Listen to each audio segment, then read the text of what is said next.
While parts of it may have been disappointing, the 2024 Royal Rumble did not disappoint.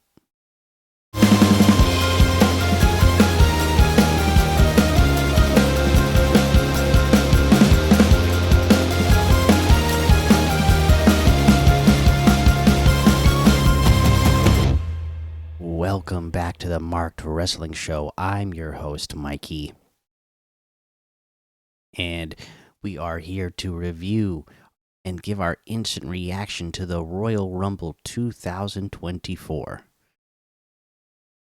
And we're just going to go in order of the matches as they happened on the show. I'll give you my little preview now. I thought overall the show was awesome. Did it have its ebb and flows? Yes, it certainly did. But overall, I am very happy and I was very entertained by this show. So let's get into first up the Women's Royal Rumble match, which opened the show. And they said on commentary and on screen that the winner of the Women's Royal Rumble would main event WrestleMania. So,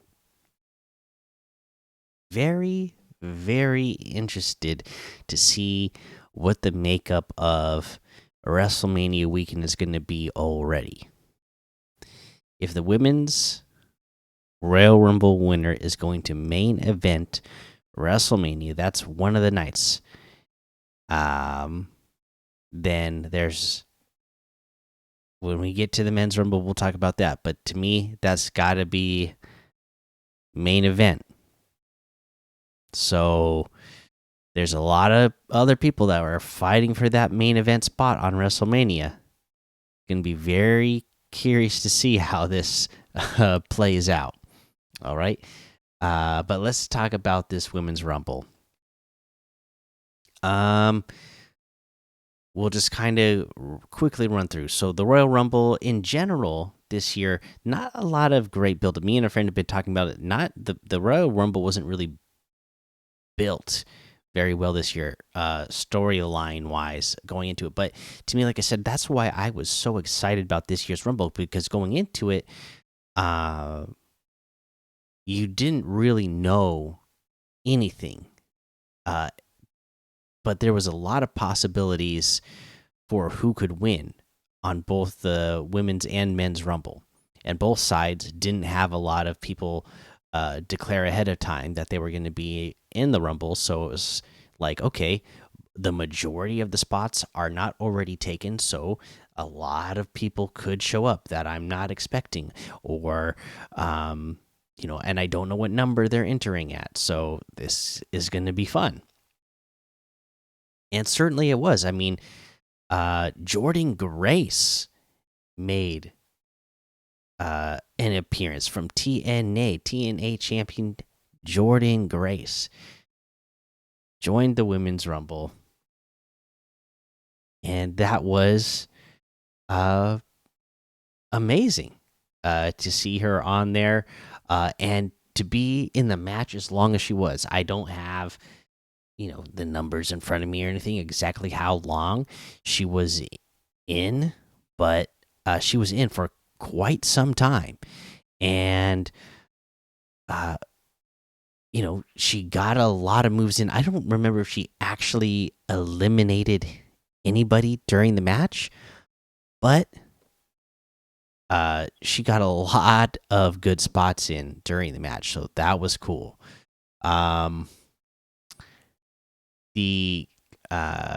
Some other highlights to mention here. The Kairi Sane spot. Yeah, it was.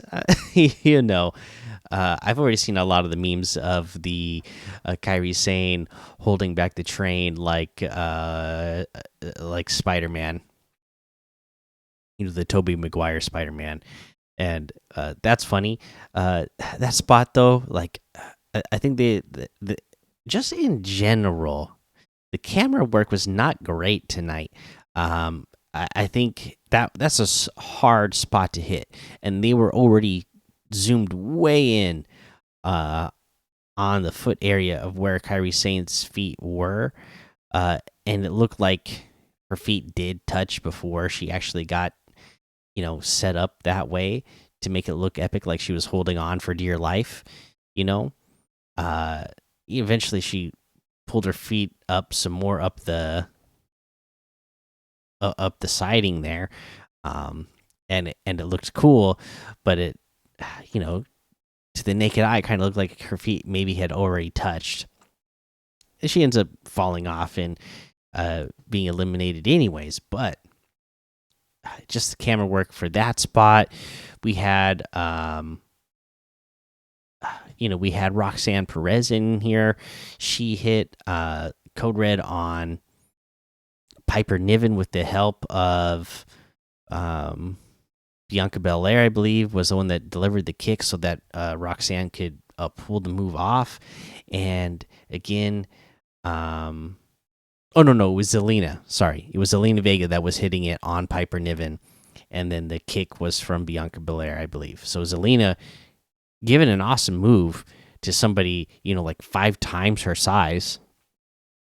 Would have been great to see, but the where they placed the camera shot when they moved the camera shot was like coming from the corner, and I think that's where Bailey was standing when she gave the kick, so you didn't really see Zelina hit the move. So that was disappointing. R-Truth coming out there at number 24, only realize, oh, I'm number 24, but this is the wrong Rumble. That was very funny. That ended up costing Sarah Logan, Valhalla, her spot, because she was too distracted by that, because she was the one that was actually number 24. So she gets in for like a few seconds just to get knocked right back out. When Jade Cargill came in, what a pop she got. That was amazing to see again. Fans have been excited for her. She made her debut. Everybody, she made her debut on television, and she made her debut across all of television, right? She showed up on Raw, she showed up on SmackDown, she showed up at NXT just to say, hey, I'm here. And then she's been gone for months. And, I had quite the inkling, hey, she's going to be showing up at Royal Rumble. So it was not really a surprise. But I was wondering, exactly what kind of reaction she would get when she showed up, because she hasn't been on any of the shows. She's coming from a smaller company.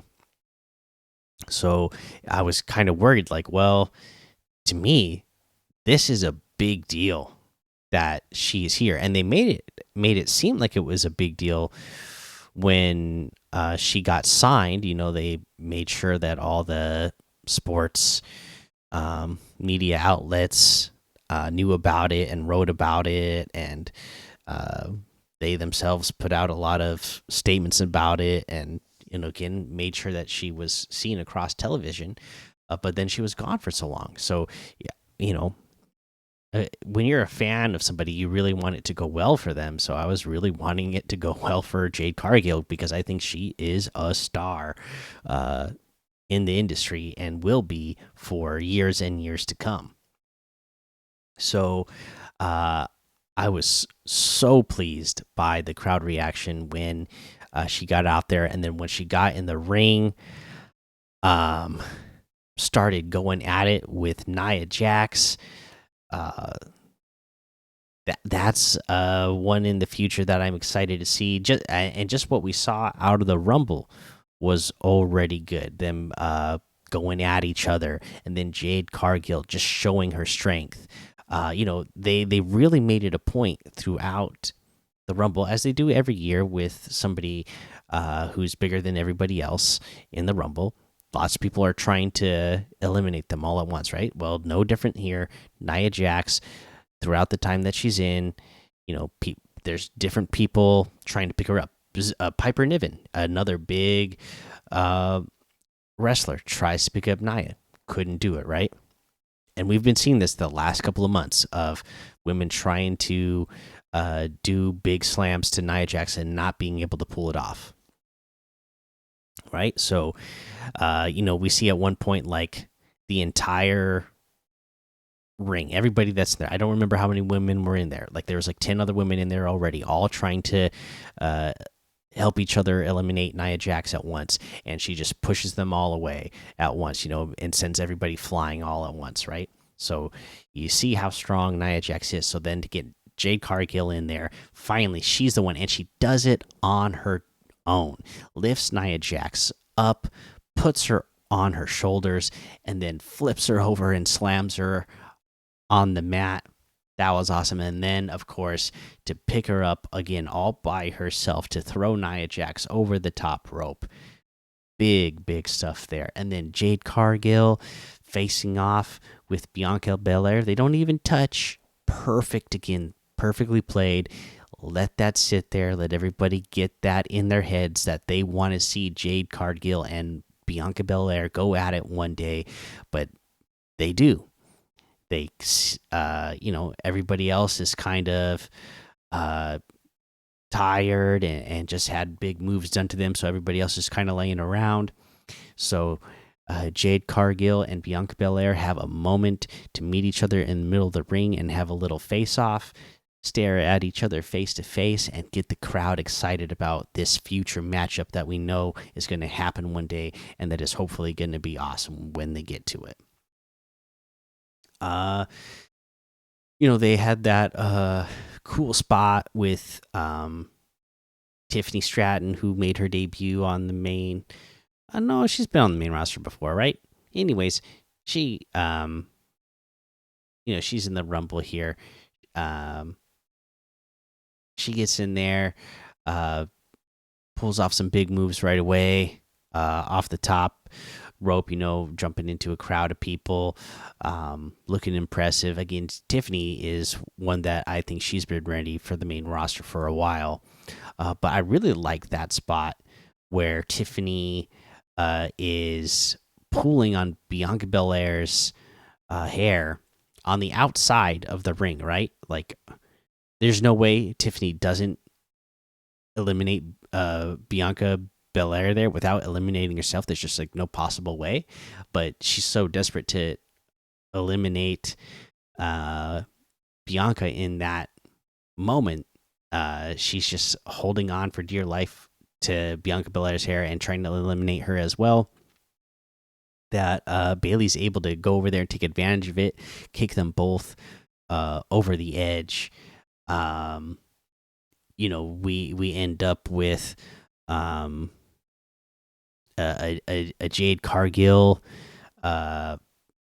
Liv Morgan, who returned tonight for the number 30 entry. Again, also both fighting over there on the edge, and again, Bayley taking advantage of this moment here and kicking both of them over the edge to win the Women's Royal Rumble. And I was excited about that. I am so happy Bayley won the Royal Rumble. This sets up a lot of different opportunities, a lot of different options. It's not as obvious what the direction is that they're going here as it is with the men's outcome. So here, you would think the obvious choice would be that she would go after Rhea Ripley, right?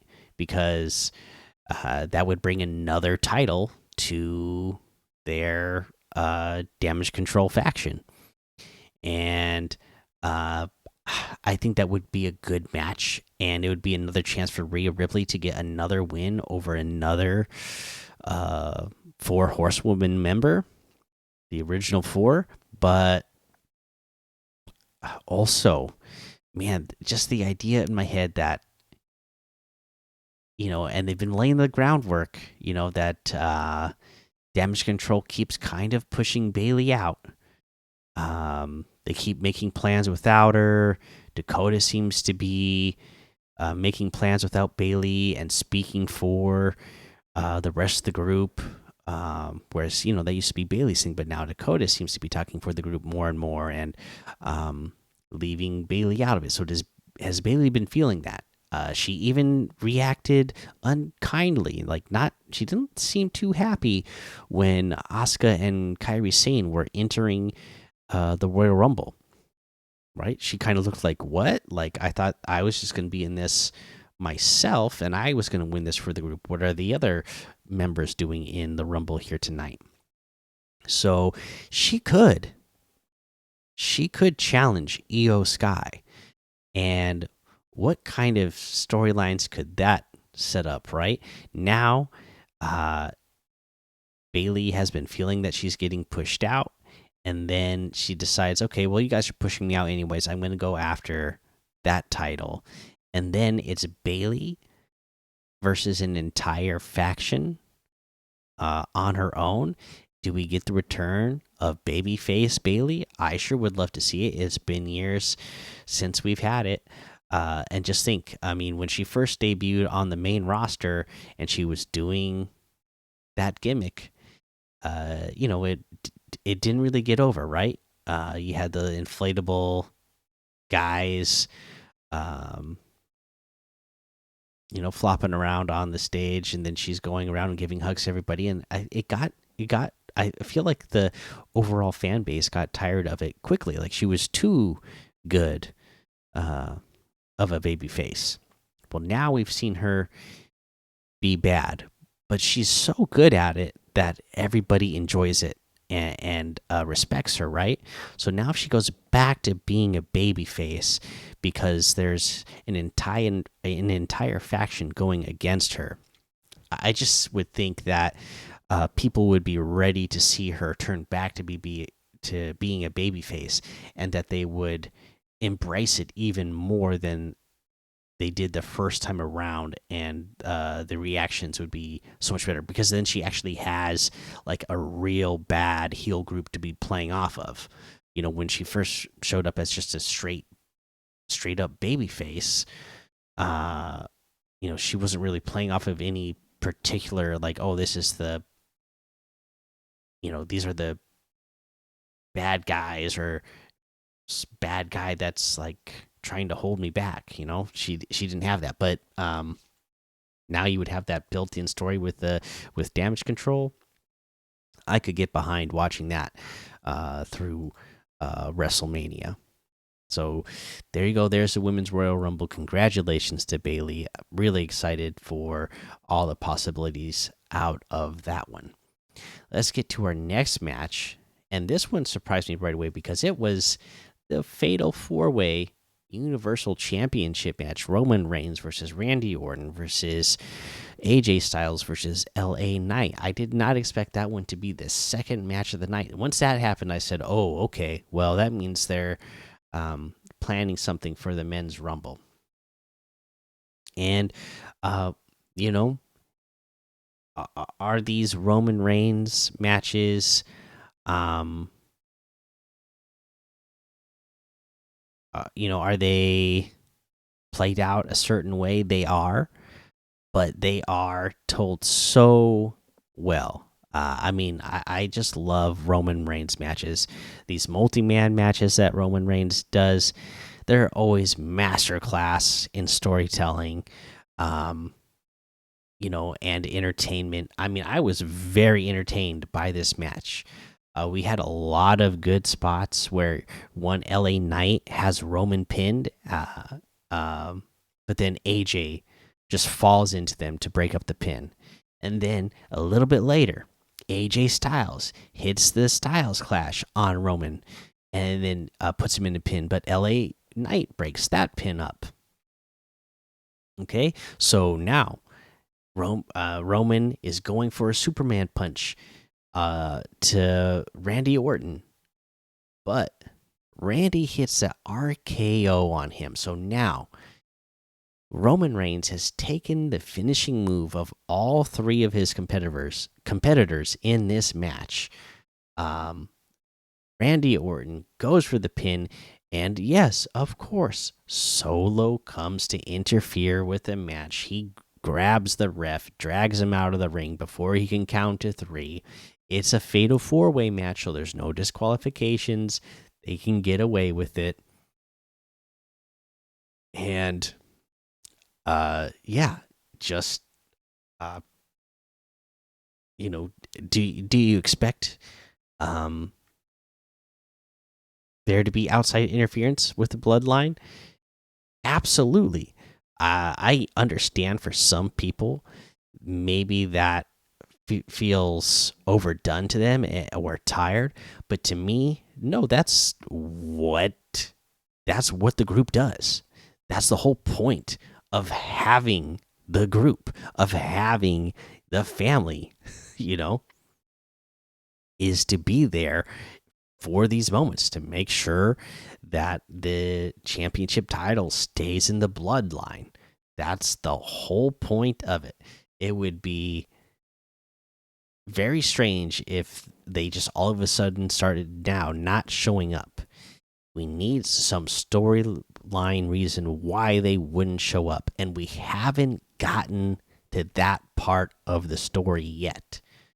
So until we get to that part of the story, I need to see Solo, Jimmy, um, any other future members of the bloodline interfering to help Roman keep the title until we get to that part of the story, to the point where, we've already lost Jay, but it's looking like, Jimmy's been kind of on the outs.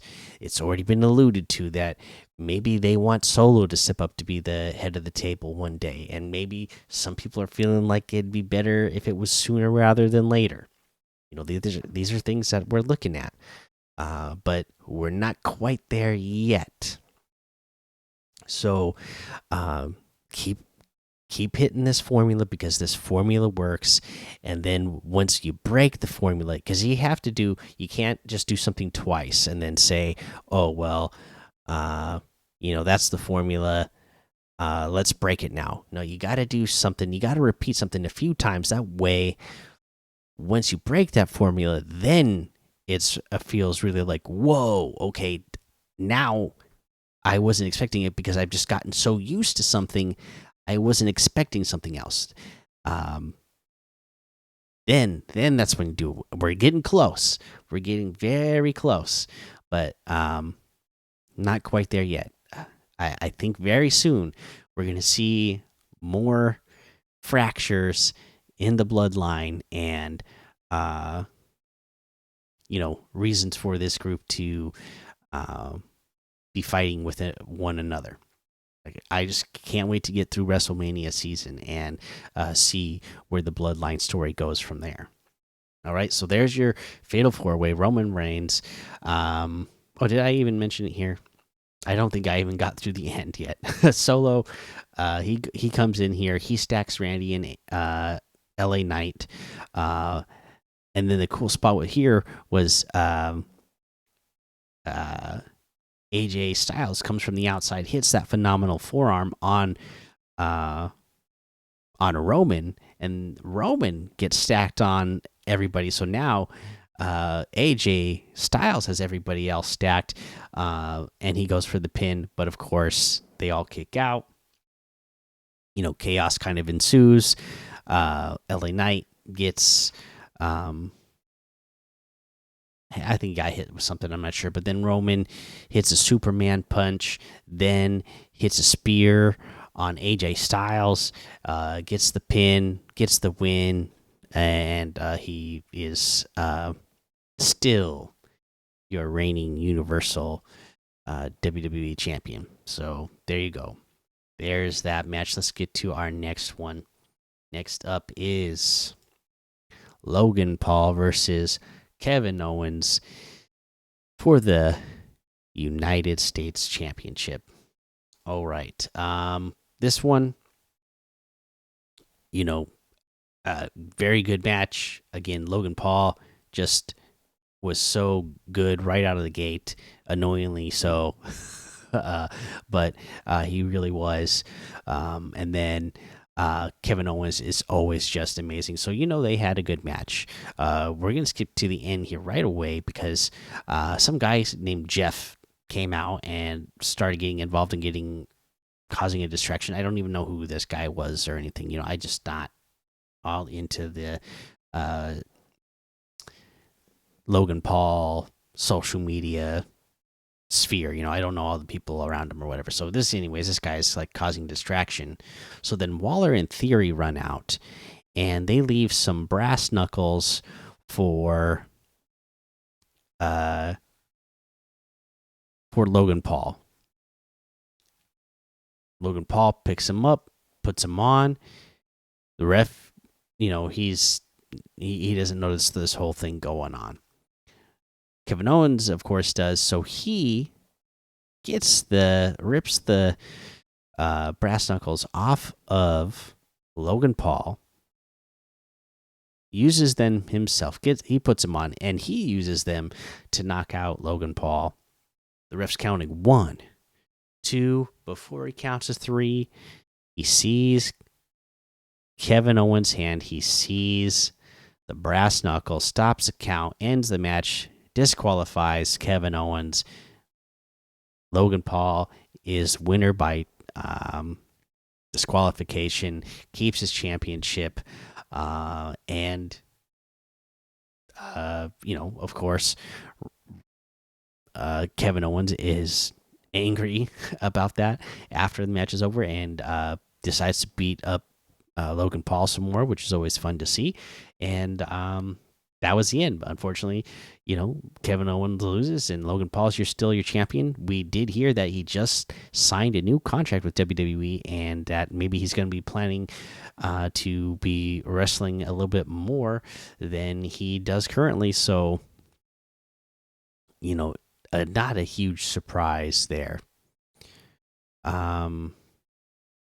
Let's see here. I'm going to just take quick second here. Let's see. Yeah, let's go ahead and now let's pull up our final match, which was the men's Royal Rumble main event of the show. All right. Nice little start to the Rumble. We have Jimmy. Well, I guess Jay comes out number 1, and then Jimmy comes out next. They are number 1 and number 2, twin brothers. Again, they were part of the bloodline together. Jay, Roman had gotten too evil that Jay had to turn his back on the bloodline and leave and, have battles with them. So now, twin brothers. And then they got put on separate shows. So now, for the first time in a long time, twin brothers back in the same event, having to face off each other 1v1 to start out the Rumble. That was a good call. And then,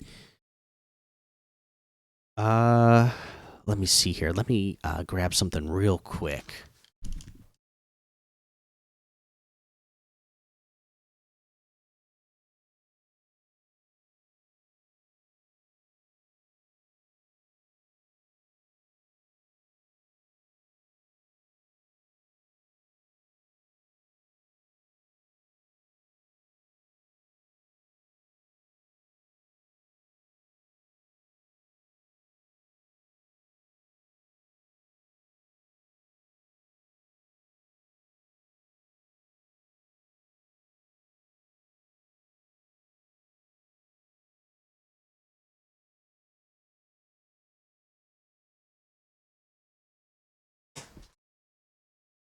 Okay, there we go.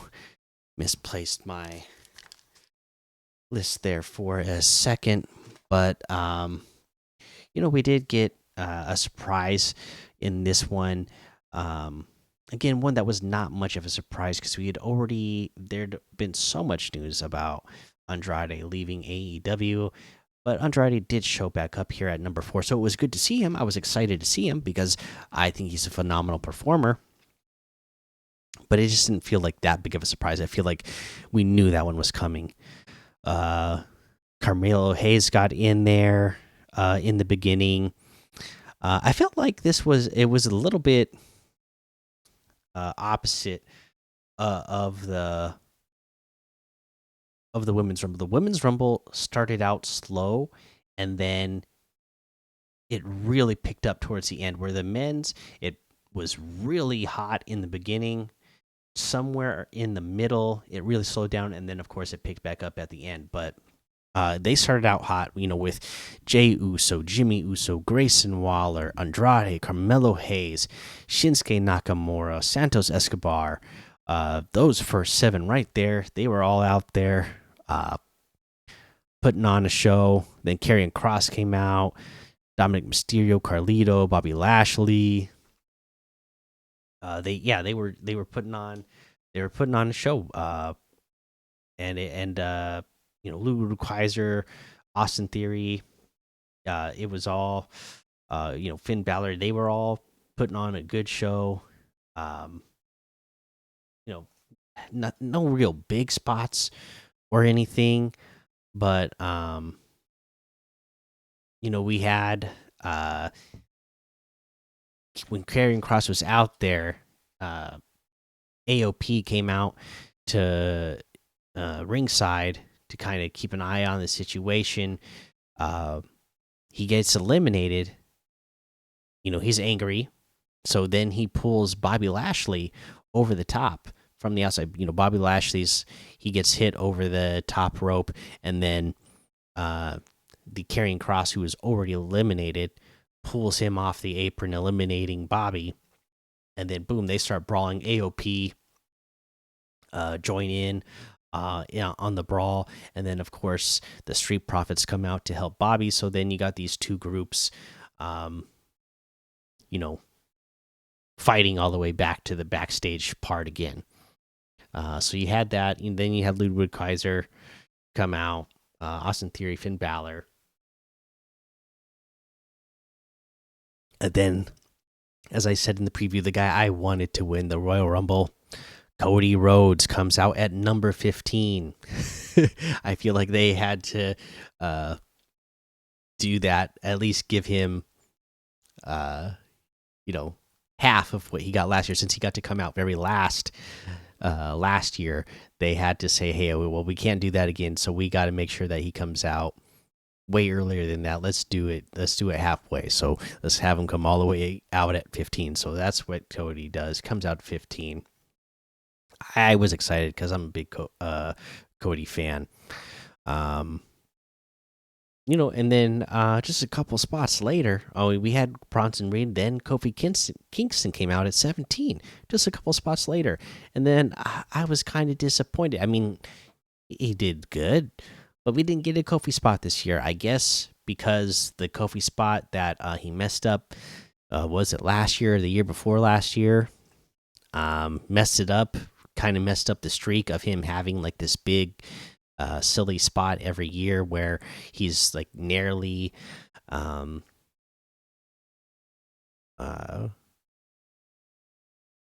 eliminated, but finds a way back in the ring without his feet ever touching the ground.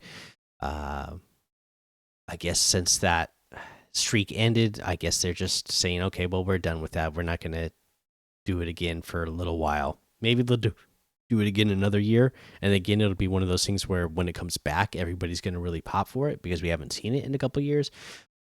But it was noticeable. I was kind of bummed. Like, Kofi was in there. I was expecting a Kofi spot, and we didn't get one, so that was kind of a bummer. Gunther came in. I absolutely love watching that man wrestle. He's been one of my favorites for years, back to when he was Walter on the Indies. His style is amazing. He works with anybody. He's strong, agile. He's got a cool look. There's nothing that I don't like about Gunther. So, it's glad to see him in there and putting in the moves like it does. Then we got Ivar in there next, and then Braun Breaker came out, and I was excited for Braun Breaker. He came in on fire. I love the intensity that he has in the ring, and he brought it. You could tell the crowd was buying into his intensity as well, so that was cool to see. I love the way he hits the ropes and just explodes off of them. It just looks even that much more devastating when he hits somebody with a clothesline or when he hits somebody with a spear. With the way he explodes off the ropes like that, it just is awesome. So awesome to see Braun in there. Um, and then we got a string. Omos came out, did some big man moves, but didn't get that much in. Pat McAfee, that was, eh. They the countdown hits, and then Pat McAfee's music plays, and he gets in the ring, and like I can't remember who it was. It was like Omos and maybe Ivar standing there. I don't remember for sure. Bronson Reed, maybe it was. Anyways, two big, huge guys, right? So he steps, he gets off, steps away from the commentary table to step into the ring. He steps into the ring, sees two big men staring at him. He climbs himself over the top rope, back onto the apron, thinks about just eliminating himself, and then he doesn't. So he goes, okay, like maybe let me get back in this ring and give it a shot. And then so he gets back in the ring, starts to charge like he's going to go after them, and then he again decides, no, these guys are too big for me. Then he goes and officially jumps himself over the top rope and eliminates himself. That was kind of a waste of a spot to me. They could have got anybody else to do something in the Rumble. I mean, it was good to see him back on commentary. I enjoy his commentary. You know, during wrestling matches, I think he's entertaining in that way. I don't really care for him too much. Getting into the ring, especially in this spot. I mean, you could have had, even if you wanted to do a comedy spot, they could have had Akira Tozawa come out. They could have, it could have been anybody. They could have, or they could have just let another wrestler come in here and have, even if it was going to be the 38 seconds that he was in there, he let another wrestler come in there and actually do something. Maybe give Chad Gable a chance to get in there for 38 seconds and give a couple of suplexes to some people. Get a Jinder Mahal in there. There's been a lot of buzz about him lately online because of what Tony Khan said about him.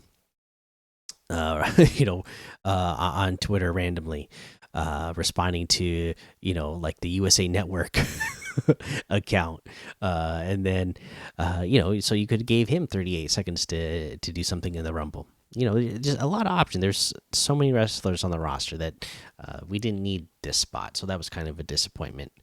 JD McDonough is making his way to the ring.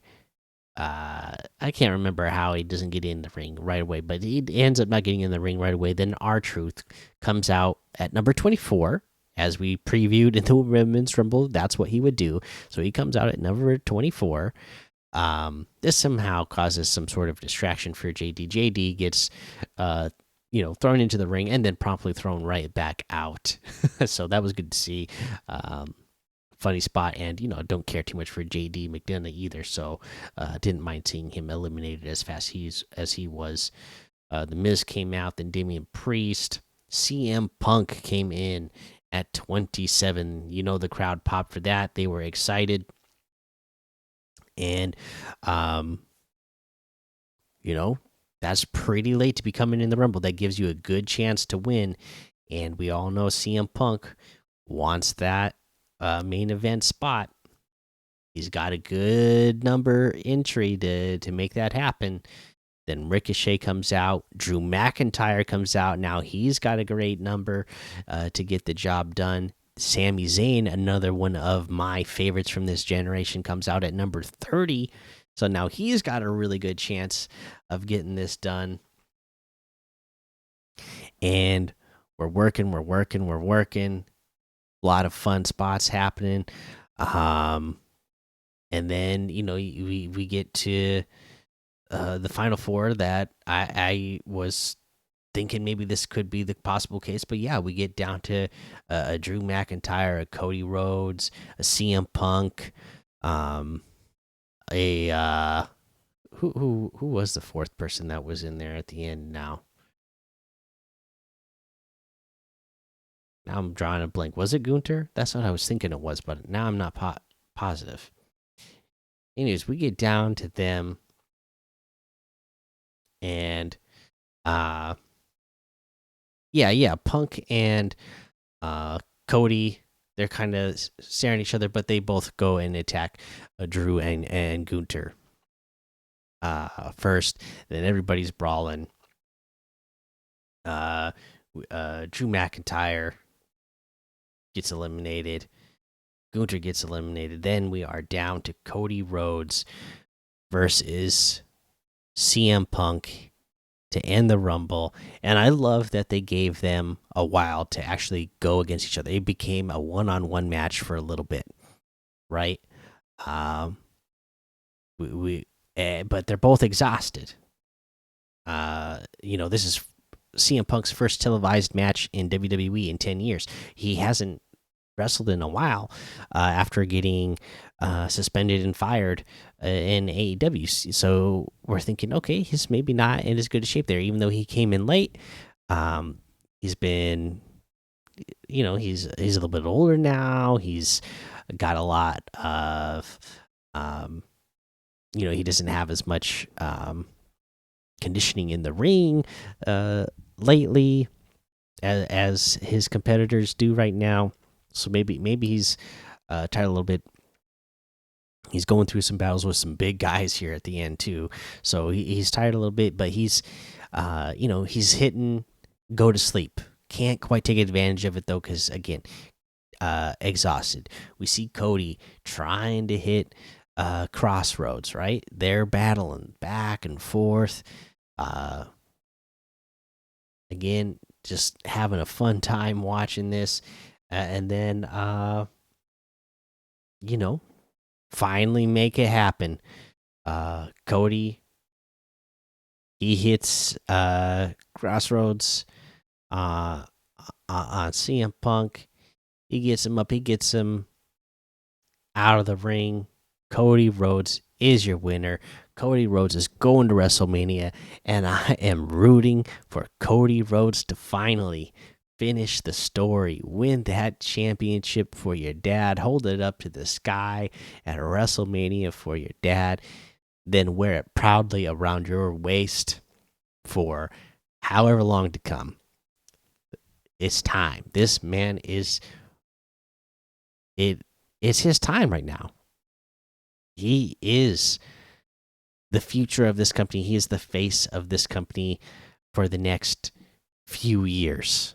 In my eyes, this is the guy you want to be behind.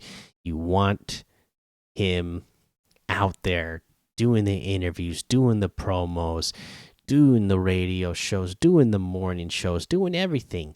He's perfect for it. I absolutely just love his story, love his wrestling psychology. I love everything that Cody does.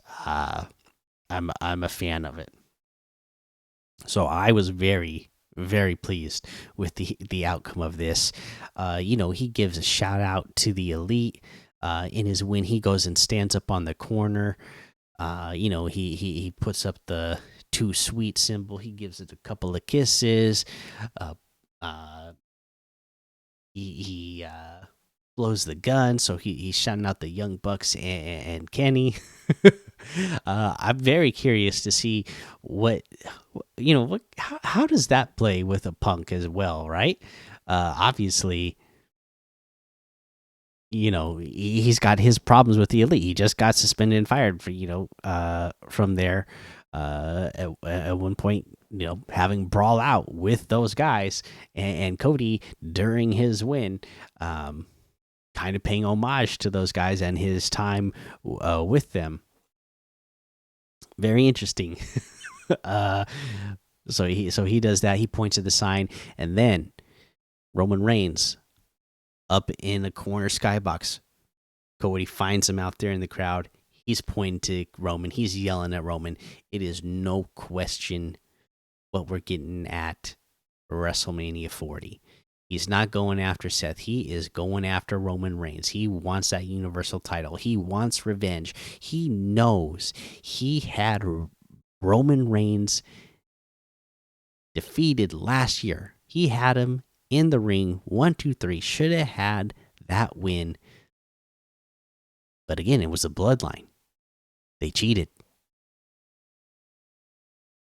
So he ends up not getting that 1, 2, 3. He does not win last year.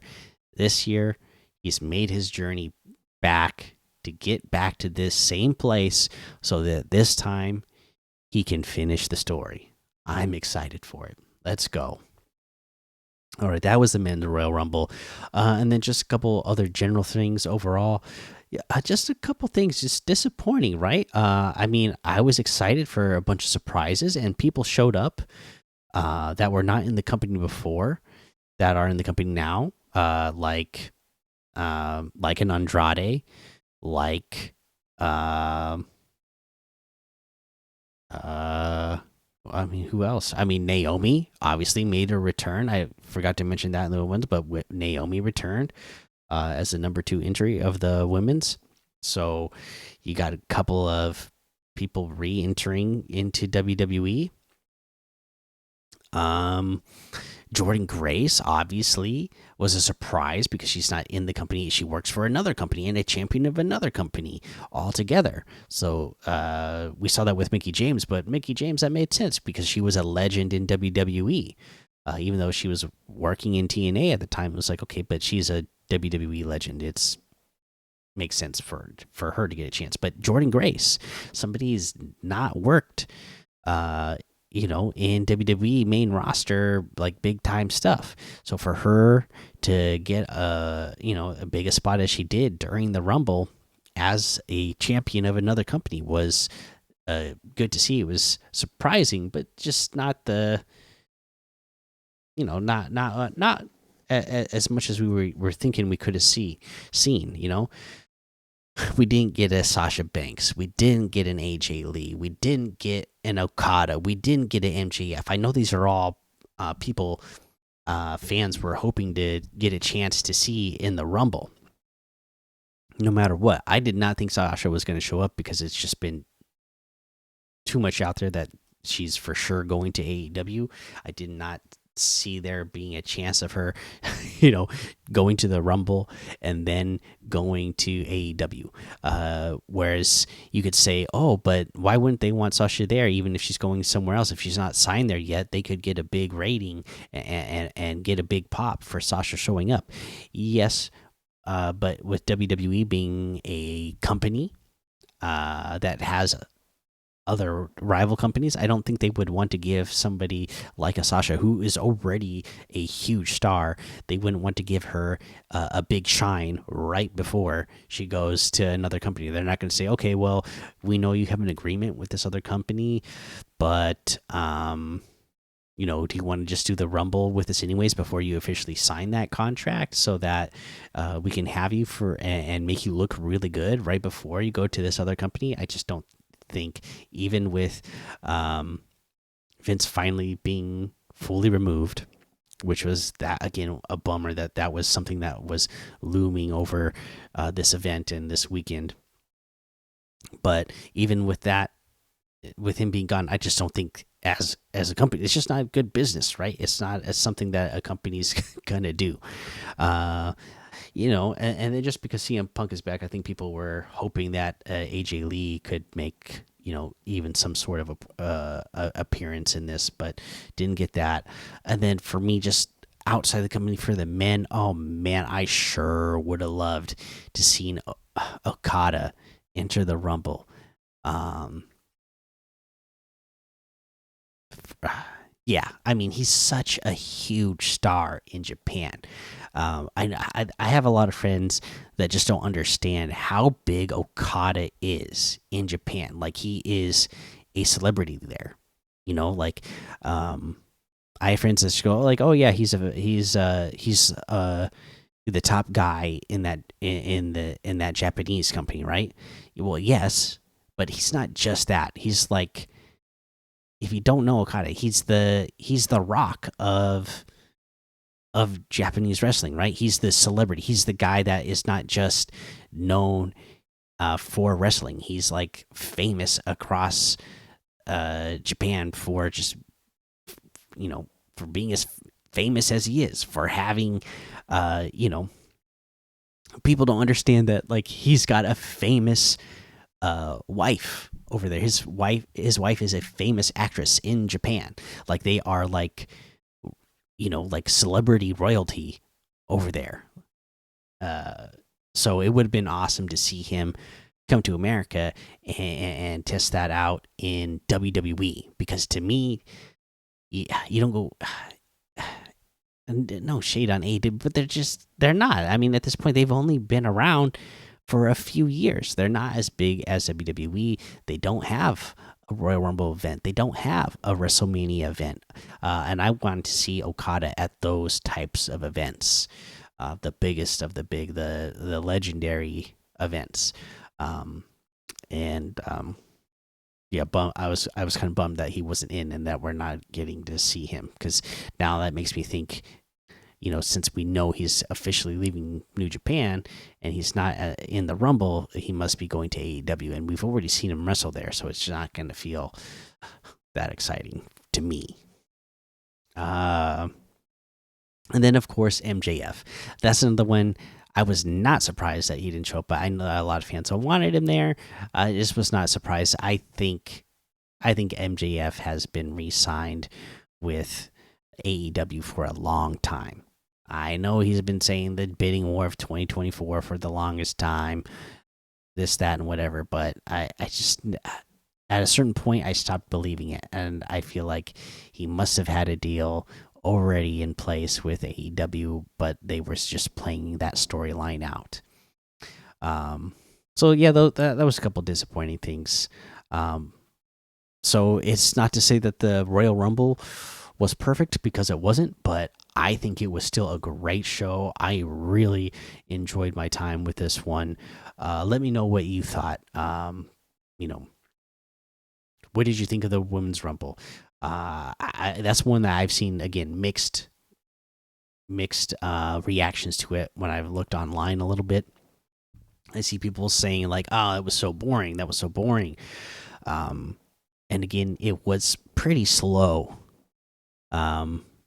In the beginning, at least like the first 10 women, and nothing against the first 10 women, but because we had some great women in there in the first 10 women. Again, Naomi making a return. Bailey herself was in there at number 3. Jordan Grace came in at number 5. Asuka was 7. Ivy Nile was 8. Bianca Belair was 10 herself. But until we kind of got to that point, it moved slow. It took a while for them all to get in there, and then stuff to be going on. Like when we were just a couple of them, not a lot was happening. It was going slow. But to me, it really picked up, and then especially once we got to the end, like 20 through 30, and like everything that was happening during that time period, that was one of the better women's rumbles in my eyes. Just that portion of it. But again, let me know what you think of this one. How would you rate the women's rumble? And then what did you think of the fatal 4-way? Again, are you somebody who's just like over the Roman Reigns and the formula that they're doing, or did you think this was entertaining? Did you enjoy the all the near fall spots and Roman taking all the finishes? How about Kevin Owens versus Logan Paul? That one again, I guess the ending fell kind of flat. But how did you feel about the match overall? I guess that means they're going to continue their feud, I'm guessing. I mean, obviously, Kevin Owens isn't happy about what happened. He attacked Logan some more after the match was already over. So, we got Elimination Chamber coming up. I'm sure they can have another rematch. Something going on at Elimination Chamber. And then the Men's Royal Rumble. What did you think of that? Again, this is another one. I think it's going to be very mixed. Did we have a couple slow portions in the men's rumble? Yeah, like I said, a little bit in the middle, but overall, I thought it was very good. A lot of great spots, good competitors throughout. But I feel like this year more than ever, it was, you know, uh, Cody Rhodes. You got the fans that want Cody Rhodes to finish his story. You got CM Punk's fans that want him to finish his story of getting to the main event. You have Drew McIntyre fans. People want to see him get back to the top again.